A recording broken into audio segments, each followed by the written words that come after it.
तो तुम क्या अपना दंड प्राप्त करने के लिए तैयार हो बालक? मुझे किसी दंड के लिए तैयार होने की कोई आवश्यकता नहीं।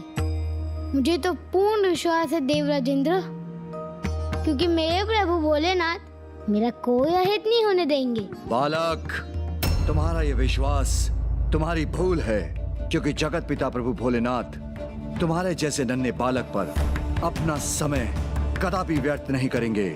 नहीं देवराज, भूल तो कदाचित आप कर रहे हैं, क्योंकि मेरी माँ ने मुझसे कहा था कि प्रभु शिव भोलेनाथ के पास तो अपने भक्तों के लिए अथाह समय है, और जो भक्त उनके प्रति सत्य निष्ठा रखते हैं वो उनकी गुहार अवश्य सुनते हैं।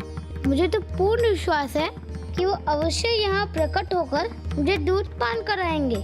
कदाचित तुमने भोलेनाथ को कुछ अधिक ही भोला समझ लिया है बालक, और अब तुम उनके भोलेपन का लाभ उठाना चाहते हो। अपनी तपस्या के परिणाम स्वरूप उनसे कोई महान वरदान प्राप्त करने की लालसा है तुम्हें।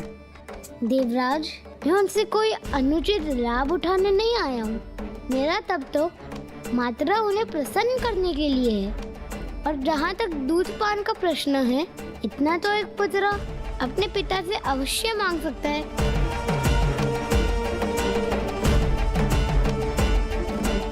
और फिर प्रभु शिव शंकर भोलेनाथ तो जगत पिता है, फिर उनसे कुछ मांगने में भला कैसा संकोच। इतनी छोटी आयु में कितना अद्भुत विवेक है बालक उपमन्यु का। प्रभु के प्रति इस बालक की भक्ति देखकर तो मैं भी धन्य हो गया। तो अब प्रभु इस बालक की परीक्षा कैसे लेंगे? कदाचित इतनी सहजता से तुम मेरे आदेश का पालन नहीं करोगे तो उचित है अब तुम्हें दुग्ध नहीं मात्र दंड की प्राप्ति होगी।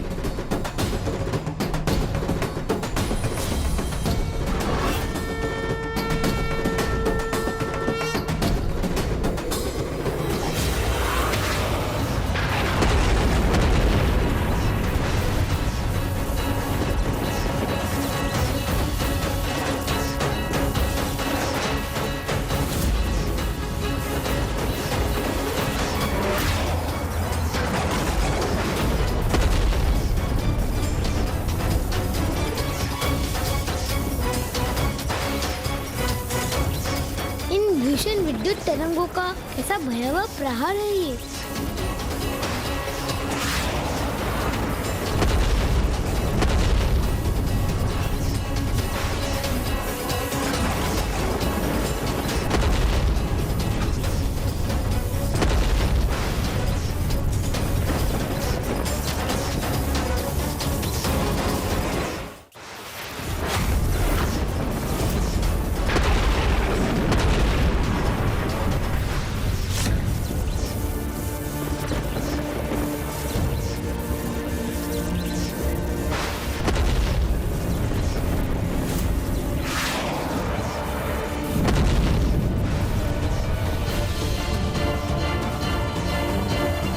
प्रचंड विद्युत तरंगों का तो अत्यंत विनाशकारी प्रभाव है, किंतु मैं इनसे भी प्रभावित नहीं होऊंगा।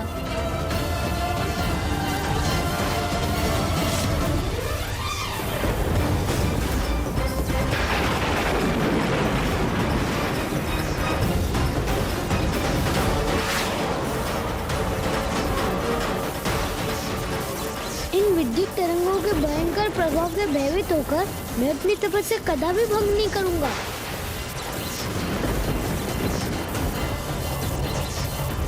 प्रभु शिव शंकर महादेव अवश्य मेरी रक्षा करेंगे। ओम नमः शिवाय, ओम नमः शिवाय, ओम नमः शिवाय। स्वामी, ये कितनी कठोर परीक्षा ले रहे हैं महादेव एक नन्हे बालक की। ओम नमः शिवाय, ओम नमः शिवाय, ओम नमः शिवाय, ओम नमः शिवाय।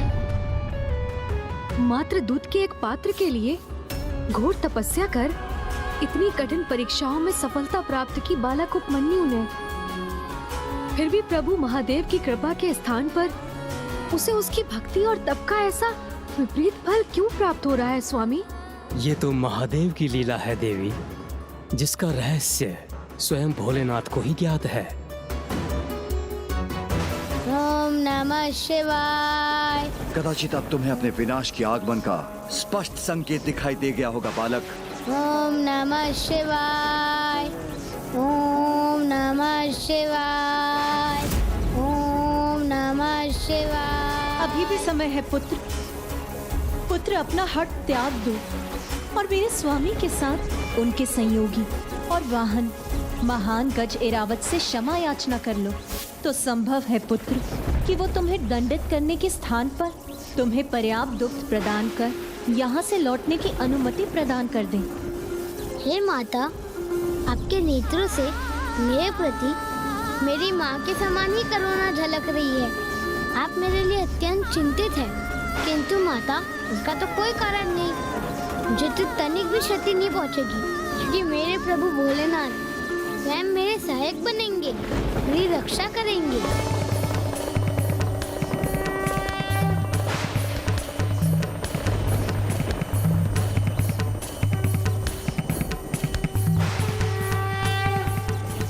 धन्य है तुम्हारी भक्ति और निष्ठा प्रभु के प्रति उपमन्यु। तुम्हारे नन्हे हृदय में तो जैसे भक्ति का सागर ही समाहित है।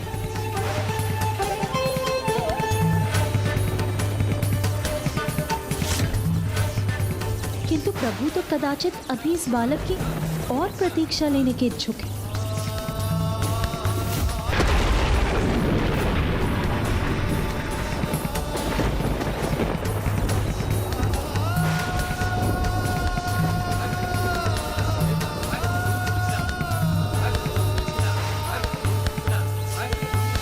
हे समस्तुरों के अधिपति, हे प्रभु सुरेश्वर, हे प्रभु सुरेश्वर, हे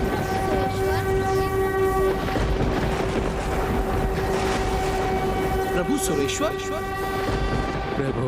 प्रभु सुरेश्वर। प्रभु सुरेश्वर। प्रभु सुरेश्वर। प्रभु सुरेश्वर। प्रभु सुरेश्वर।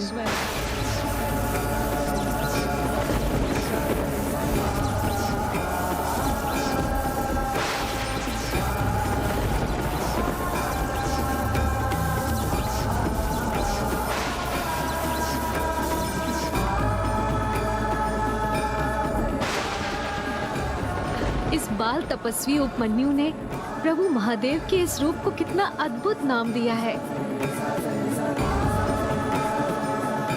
अब जब इस नन्हे बालक ने महादेव को एक नवीन नाम से पुकारा है, तो क्या महादेव प्रसन्न होकर इस नन्हे भक्त को इसका मनोवांछित वरदान देंगे?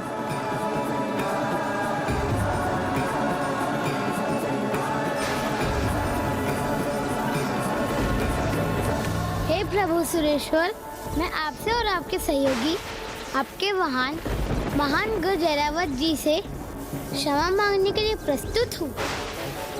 उचित कार्य में कोई विलंब किए बिना अपनी इच्छा से अथवा अज्ञानतावश की गई अपनी किसी भी भूल के लिए आपसे क्षमा मांगता हूँ। तो अंततः इस बालक ने अपने जीवन पर छाए महासंकट से भयभीत होकर अपने घुटने टेक ही दिए। यदि क्षमा याचना करने हेतु ये बाल तपस्वी उपमन्यु अपनी तपस्या से पीछे हट गया, तो समस्त परीक्षाओं में सफल होने के उपरांत भी अपनी इस अंतिम परीक्षा में असफल हो जाएगा और प्रभु से मात्र दुख का एक पात्र प्राप्त करने के लिए इसका संपूर्ण तप व्यर्थ हो जाएगा।